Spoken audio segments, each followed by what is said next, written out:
Hello, അസ്സലാമു അലൈക്കും, good morning. സ്നേഹമുള്ളവരെ, ഇടവേള റാഫിയാണ്. എന്തൊരു വൈബാന്നൊരു നമ്മുടെ ഭാരതപ്പുഴയിലെ പ്രഭാത പുലരി കണ്ടോ. സൂര്യനിങ്ങനെ ഉദിച്ചിങ്ങനെ കയറി വരുന്നു. ഓക്കെ, ഇങ്ങനെയുണ്ട് കാഴ്ചകൾ? ഇഷ്ടപ്പെട്ടോ? ഒരു ദിവസത്തിൻ്റെ ഫ്രഷ് എല്ലാ എനർജിയും ഏറ്റെടുത്തുകൊണ്ട് അല്ലേ ഇന്നത്തെ പ്രഭാതത്തിൽ എന്തൊക്കെയാണ് നടക്കേണ്ടത്, എന്തൊക്കെ നടക്കും, ആർക്കൊക്കെ സന്തോഷങ്ങൾ, ആർക്കൊക്കെയാണ് മറ്റു കാര്യങ്ങളൊക്കെ അല്ലേ ഒരു ദിവസത്തിൻ്റെ പുലരിയോടുകൂടി നമുക്ക് മനസ്സിലാക്കാൻ പറ്റും. ഞാൻ ജീവിതത്തിൽ എല്ലാവർക്കും നല്ലത് മാത്രം വരുത്തേണ്ടത് മാത്രം ഞാൻ ആശംസിക്കുന്നു. ഈ കാഴ്ചകൾക്ക് ഇഷ്ടപ്പെട്ടു. എങ്ങനെയുണ്ട് വൈബല്ലേ? ഞാൻ സ്ഥിരമായിട്ട് ഇടവിട്ട് ചെയ്യുന്ന എൻ്റെ ഒരു കർമ്മമുണ്ട് ഇവിടെ, അറിയാമല്ലോ. ഞാൻ കഴിഞ്ഞ വീഡിയോ കാണിച്ചിരുന്നു. എൻ്റെ മച്ചുവിൻ്റെ പറമ്പ് രാവിലെ വന്നിട്ട് ഇന്ന് ഷൂട്ടും കാര്യങ്ങളൊക്കെ ഉണ്ട്. ഇന്നൊരു ഷൂട്ടിംഗ് ഉണ്ട്. മീൻസ് കുറ്റിപ്പുറം കലാ ഫർണിച്ചറിൻ്റെ ഒരു ആഡ് പ്രൊമോഷൻ പ്രോഗ്രാമിന് ഷൂട്ടുണ്ട്. അതിന് മുമ്പായിട്ട് വന്നിട്ട് എൻ്റെ പ്രഭാത കാര്യങ്ങളൊക്കെ ചെയ്തുകൊണ്ടിരിക്കുന്നുണ്ടോ. എന്ത് രസമാണെന്ന് നോക്കിയേ. ഇത്ര വൈബ് കാഴ്ച എവിടെ നിന്നാണ് കിട്ടുക കണ്ടോ. ആഹാ, നല്ല ഫ്രഷ് തണുത്ത കാറ്റ് ഓടിക്കുന്നു. പ്രഭാത സൂര്യൻ ഇങ്ങനെ പൊങ്ങി വന്നുകൊണ്ടിരിക്കുന്നു. നല്ല വൈബ് കാഴ്ചയിൽ ഒരു രക്ഷയില്ലാത്ത കാഴ്ച കേട്ടോ. ഓക്കെ,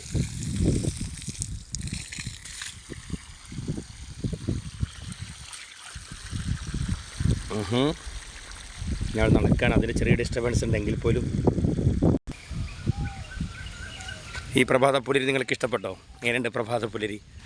അടിപൊളിയാണെന്നാണ് എൻ്റെ ഒരു കാഴ്ചപ്പാട്. കാരണം എനിക്ക് ഇത്രയും ഞാൻ കുറേ വീഡിയോസും ഫോട്ടോസൊക്കെ പരിചയപ്പെടുത്തുമ്പോൾ ഇത്തരത്തിലുള്ള ഫോട്ടോസും വീഡിയോസൊക്കെ ഞാൻ പരിചയപ്പെടുത്താറുണ്ട്, സ്റ്റാറ്റസ് ഇടാറുണ്ട്. കണ്ടോ, നല്ല ഫ്രഷ്. നമുക്കെല്ലാവർക്കും അറിയാം ഇന്ന് നമ്മുടെ നാട്ടിൽ പരിശുദ്ധ റമദാൻ, ഇന്ന് നോമ്പ് 10 അല്ലേ. നോമ്പ് 10ൻ്റെ ഒരു സന്തോഷത്തിലാണ് നമ്മളെല്ലാവരും ഉള്ളത്. ഇന്ന് 2025 മാർച്ച് 11 ചൊവ്വാഴ്ചയാണ്. ഓക്കെ, വീഡിയോയുടെ ഇടയ്ക്ക് ഞാൻ എൻ്റെ കുഞ്ഞുങ്ങളുടെ കാര്യം മറന്നിട്ടില്ല. കുഞ്ഞുങ്ങളിതാ സുന്ദരമായിട്ട് വെള്ളം ഏറ്റെടുത്തുകൊണ്ടിരിക്കുകയാണ്. ഓക്കെ, ഈ കൃഷിയിൽ നിന്നൊക്കെ കിട്ടുന്നൊരു സന്തോഷമുണ്ടല്ലോ, മറ്റൊന്നുകൊണ്ട് എനിക്ക് കിട്ടാറില്ല. കാരണം എൻ്റെ കണ്ടൻറ്റ് തന്നെ അറിയാലോ, കലാകൃഷി യാത്ര എന്നാണ്. ഞാൻ കാണുന്ന യാത്രയിൽ കാണുന്ന കാഴ്ചകൾ അതേ നിങ്ങളെ പരമാവധി കാണിക്കാൻ ശ്രമിക്കാറുണ്ട്. പിന്നെ ചാനൽ എന്താ പറയുക, മോണിറ്റേഷനായി വരുന്ന നിങ്ങളെല്ലാവരും ഞാൻ അറിയിച്ചിട്ടുണ്ട്. അതിനൊക്കെ ഒരു കാരണക്കാർ നിങ്ങൾ തന്നെയാണ്. നിങ്ങൾ നിരന്തരം വീഡിയോസ് കാണുന്നു, കമൻറ്റുകൾ ഇടുന്നു. നെഗറ്റീവും പോസിറ്റീവും കമൻറ്റുകളൊക്കെ വരട്ടെ. കാരണം വെച്ചാൽ അപ്പോഴല്ലേ വർക്ക് ചെയ്യുള്ളൂ. നെഗറ്റീവും പോസിറ്റീവും ഒക്കെ ഉണ്ടെങ്കിലാണ് എന്താ പറയുക ബാറ്ററി വർക്ക് ചെയ്യുള്ളൂ എന്ന് പറഞ്ഞ പോലെ തന്നെയാണ് എൻ്റെയും കഥ. ഓക്കെ, നമുക്ക് വേറെ പ്രൊമോട്ടർമാരും ഇല്ല കേട്ടോ. ചില ആളുകളൊക്കെ പ്രൊമോട്ട് ചെയ്യാൻ വേണ്ടിയിട്ട് അയാളോട് പറഞ്ഞു ഇയാളോട് പറഞ്ഞു സെലിബ്രിറ്റിനെ കൊണ്ട് അങ്ങനെ നമുക്കൊന്നുമില്ലേ. നമ്മളൊരു കുഞ്ഞ് കലാകാരൻ ആ രീതിയിൽ നിങ്ങൾ ഏറ്റെടുത്തു, നിങ്ങൾ നെഞ്ചിലേറ്റി. ഒരുപാട് കമൻസുകൾ നിങ്ങൾക്ക് പല രീതിയിലും പല വീഡിയോസിലും കാണിക്കാറുണ്ട്. ഓക്കെ, നിങ്ങൾക്ക് ഈ വിഷ്വൽ ഇഷ്ടപ്പെട്ടോ? പാലോം നല്ല നടപ്പാലം പൻ്റെ കയ്യോം പിടിച്ച് നടക്കണ നേരം ആയൊരു പാലത്തിൻ ചോട്ടിൽ നിന്ന് പൊന്നു എന്നൊരു വിളിയും കേട്ട്. പാടാനൊന്നും ആ പാലത്തിൻ്റെ ഷോട്ട് കാണിച്ചപ്പോൾ അങ്ങനെ ഒരു പാട്ടാണ് വായിൽ വന്നത്. എൻ്റെ പ്രിയപ്പെട്ട ജിതേഷ് കക്കിടിപ്പുറം പാടി ലോക മലയാളികൾ ഏറ്റെടുത്ത പാട്ടാണ്. എന്തു ഭംഗി നിന്നെ കാണാൻ അല്ലേ, എന്തു ഭംഗിയെന്ന് ആലോചിക്കുക. നമുക്ക് ഈ നാട്ടിൽ നമ്മൾ ഈ ലോകത്ത് ജീവിക്കുന്ന കാലം സന്തോഷകരമായി കൂട്ടുകുടുംബത്തോടൊപ്പം സുഹൃത്തുക്കൾക്കൊപ്പം അല്ലേ സന്തോഷകരമായി ജീവിക്കും. ഇന്നത്തെ കാലഘട്ടം അറിയാലോ നമുക്ക്. അതിനെപ്പറ്റി പറയാണ്ടിരിക്കുകയാണ് നല്ലത്. പരസ്പരം കൂടപ്പറപ്പുകളെ, സ്വന്തം മാതാവിന്, പിതാവിന്, കൂടപ്പറപ്പുകളൊക്കെ, സ്നേഹിതന്മാരൊക്കെ തല്ലിയും മടിച്ചും എന്താ പറയുക ഡ്രഗ്സുകൾ ഉപയോഗിച്ചൊക്കെ കൊലപാതകം ചെയ്തുകൊണ്ടിരിക്കുന്ന വർത്തമാന കാലഘട്ടമാണ്. അതിനൊക്കെ വളരെ പേടി തോന്നുകയാണ്. അപ്പോൾ എന്തായാലും ഇപ്പോൾ ഞാനൊന്നും പറഞ്ഞിട്ടിപ്പോൾ ഈ രാവിലത്തെ പ്രഭാതത്തിൻ്റെ സന്തോഷം കൂടി ഞാൻ കളയുന്നില്ല. എപ്പോഴും കൂടപ്പറപ്പുകളെയും സുഹൃത്തുക്കളെയും സഹപ്രവർത്തകരെയൊക്കെ സ്നേഹിക്കുക, ബഹുമാനിക്കുക. എനിക്കെൻ്റെ പ്രിയപ്പെട്ട കൊച്ചനിയന്മാർ എൻ്റെ വീഡിയോ കാണുന്നുണ്ട് എനിക്കറിയാം. പലരും അനിയത്തികളൊക്കെ കാണുന്നുണ്ട്, ഫാമിലീസൊക്കെ കാണുന്നുണ്ട്. ഇവിടെയൊക്കെ പറയാനുള്ളത് എനിക്കെന്താണെന്നറിയോ, നമുക്ക് കൊടുത്തതേ കിട്ടുള്ളൂ. പരസ്പരം ഗിവ് ആൻഡ് ടേക്കാണ് ജീവിതം. കൊടുത്തും വാങ്ങിയും സന്തോഷകരമായിട്ട് ജീവിക്കുക. ഓക്കെ, പിന്നെ വിട്ടുവീഴ്ചകളൊക്കെ തയ്യാറുള്ളൊരു മനസ്സ് ഉണ്ടാവുക എന്നുള്ളത് ഓരോ വ്യക്തിയുടെയും ജീവിതത്തിൽ വലിയൊരു പാഠമാണ്, വലിയൊരു സന്തോഷം നൽകുന്ന കാര്യം കൂടി. പണ്ടാരെ പറഞ്ഞ പോലെ തോൽക്കാൻ മനസ്സ് കാണിക്കുന്നവർക്ക് വിജയിച്ച് കയറാനുള്ള അവസരങ്ങൾ കിട്ടുകയുള്ളൂ. ചിലയിടത്ത് നമ്മൾ തോറ്റു കൊടുക്കേണ്ടി വരും. അത് വലിയൊരു ജീവിതത്തിന് അനുഭവമാണ്. പിന്നെ പരസ്പരം നമ്മളോടൊരു ധാരണ, വിശ്വാസം, സ്നേഹം അതൊക്കെ പരസ്പരം നിലനിർത്തുക. പിന്നെ നമ്മളെ മക്കളുമായിട്ട് പരമാവധി മുണ്ടി വർത്താനം പറഞ്ഞ് സ്നേഹം പങ്കിട്ട് പരസ്പരം അവർ പറയുന്ന കാര്യങ്ങൾ കേൾക്കാനുള്ള വലിയൊരു മനസ്സ് നമ്മൾ കാണിക്കുക. അവർക്ക് വേണ്ടി കുറച്ച് നേരം ഇരുന്ന് കൊടുക്കുക. പിന്നെ ഇപ്പോൾ ഞാൻ ഉൾക്കൊള്ളുന്ന പഞ്ചായത്ത് എന്ന് പറഞ്ഞാൽ തവനൂർ ഗ്രാമപഞ്ചായത്താണ്. തവനൂർ പഞ്ചായത്തിൻ്റെ കൂടെ ഒപ്പം എന്ന് പറയുന്ന ഡ്രഗ്സിനെതിരെ, മയക്കുമരുന്നിനെതിരെ ഒരു ക്യാമ്പയിൻ നല്ല രീതിയിൽ നടന്നുകൊണ്ടിരിക്കുകയാണ് പഞ്ചായത്തിൽ. അപ്പോൾ അതിനെതിരെ നമ്മൾ ശക്തമായിട്ട് പോരാടണം.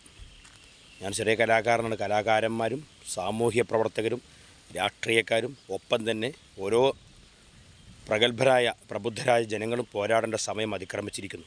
ഒന്നല്ലെങ്കിൽ മറ്റൊരു രീതിയിൽ നമുക്ക് ഡ്രഗ്സ് നമ്മുടെ സമൂഹത്തെ, നമ്മുടെ കുഞ്ഞു തലമുറയെ, ഭാവി തലമുറയെ, ആരൊക്കെ ആവേണ്ട ആളുകളെ കവർന്ന് തിന്നുകൊണ്ടിരിക്കുന്ന കാലഘട്ടം കൂടിയാണ്. നമ്മൾ സൈലൻ്റ് ആവേണ്ട ഭാഗത്ത് സൈലൻ്റ് ആവണം. നമ്മൾ തുറന്നു പറയേണ്ട ചില ഭാഗങ്ങൾ നമ്മൾ തുറന്നു പറഞ്ഞേ പറ്റൂ, തുറന്നു പറഞ്ഞേ മതിയാവും. കാരണം അങ്ങനെയാണ് അതിൻ്റെ ഒരു അവസ്ഥ. ചില തുറന്നു പറച്ചിലില്ലാത്തതുകൊണ്ട് പലതും സംഭവിക്കുന്നുണ്ട്. പ്രതികരിക്കാത്തത് കൊണ്ട് നമുക്ക് പ്രതികാരശേഷി നഷ്ടപ്പെടുമ്പോഴാണ് ഈ നാട്ടിൽ പലതും നടക്കുന്നത്. ഞാൻ പിന്നെ നേരത്തെ പറഞ്ഞ പോലെ തന്നെ ഈ ഡ്രഗ്സിനെതിരെ, മയക്കുമരുന്നിനെതിരെ, അതുപോലെ തന്നെ ഏറ്റവും പ്രകൃതിയുടെ ദുരന്തമാണ് പ്ലാസ്റ്റിക് മാലിന്യത്തിനെതിരെ നമ്മൾ ശക്തമായിട്ട് പോരാട്ടം നടത്തിയേ മതിയാവും. യാതൊരു രക്ഷയില്ല കാര്യത്തിൽ. നമുക്ക് ഈ വർണ്ണശബളമായ പ്രകൃതി പടച്ചവൻ അനുകരിച്ച് നൽകിയത് ഇവിടെ തല്ലൂടാനോ തല പൊളിക്കാനോ പരസ്പരം കൊല്ലാനോ ഡ്രഗ്സ് ഉപയോഗിച്ച് മനം മറന്നുകൊണ്ട് അല്ലെങ്കിൽ പരിസരം മറന്നുകൊണ്ട് സർവ്വം ചെയ്യാനുള്ള സ്വാതന്ത്ര്യത്തിനല്ല, സന്തോഷകരമായി ജീവിക്കാൻ വേണ്ടിയിട്ടാണ്. ഉള്ള ആയുസ് സന്തോഷകരമായി ജീവിക്കുക. ഇന്നല്ലെങ്കിൽ നാളെ നമ്മളെല്ലാവരും ഇവിടുന്ന് പോകേണ്ടവരാണ്. പോയി കഴിഞ്ഞാൽ അയാൾ തിരക്കടില്ലായിരുന്നു കേട്ടോ, കുഴപ്പമില്ലായിരുന്നു കേട്ടോ എന്ന് നാളെ പറയിപ്പിക്കണമെങ്കിൽ, അതല്ലെങ്കിൽ നാളെ അത്തരം ഓർമ്മകൾ നമ്മളെ ബാക്കിയുള്ളവർക്ക്, ജീവിച്ചിരിക്കുന്നവർക്ക് കിട്ടണമെങ്കിൽ നമ്മളെല്ലാവരും അങ്ങനെയൊക്കെ ജീവിച്ചേ മതിയാവും. ഇപ്പോൾ ഈ പറയുന്ന എനിക്കും എൻ്റേതായ ഫാൾട്ടുകളും കുറവുകളും കുറ്റങ്ങളും എല്ലാം ഉണ്ടാവും. മനുഷ്യരാണ്, മനുഷ്യർക്ക് തെറ്റ് ഒരിക്കൽ പറ്റുന്നതാണ്. പലവട്ടം പറ്റുന്നത് മനഃപൂർവ്വം ചെയ്യുന്ന കാര്യങ്ങളാണ്. അപ്പോൾ തെറ്റ് സംഭവിച്ചാൽ തിരുത്തി മുന്നോട്ട് പോവുക. അപ്പോൾ എല്ലാവർക്കും ജീവിതത്തിൽ നല്ലത് മാത്രം വരുത്തട്ടെ. ഈ വീഡിയോ നിങ്ങൾക്ക് ഇഷ്ടപ്പെട്ടെങ്കിൽ വീഡിയോ കൃത്യമായിട്ട് നിങ്ങൾ വീഡിയോയിൽ കമൻറ്റ് ചെയ്യണം. ചാനൽ ആദ്യമായി കാണുന്നവർ ചാനൽ സബ്സ്ക്രൈബ് ചെയ്യണം, ഷെയർ ചെയ്യണം. നിങ്ങൾ മറ്റുള്ള സുഹൃത്തുക്കൾക്കൊക്കെ അത് അയച്ചു കൊടുക്കുക. ഞാനിങ്ങനെ ഇടയ്ക്കിടയ്ക്ക് ഓരോ ഇൻഫർമേഷൻ പറയുമ്പോൾ നിങ്ങൾക്ക് ബുദ്ധിമുട്ടില്ല എന്ന് പ്രതീക്ഷിക്കുന്നു.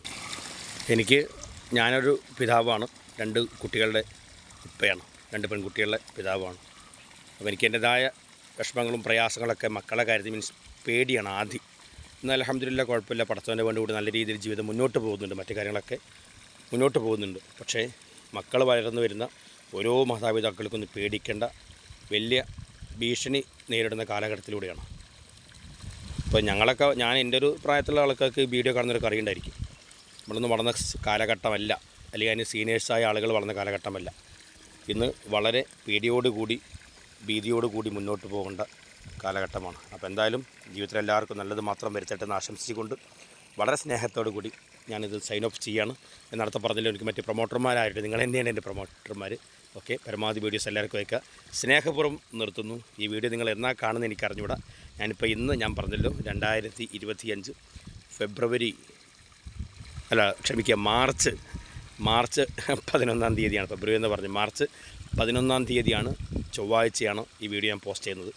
ഓക്കെ, ഇൻഷാ അല്ലാഹ് പലരും കാണുക. സ്നേഹപൂർവ്വം സ്വന്തം ഇടവേള റാഫി.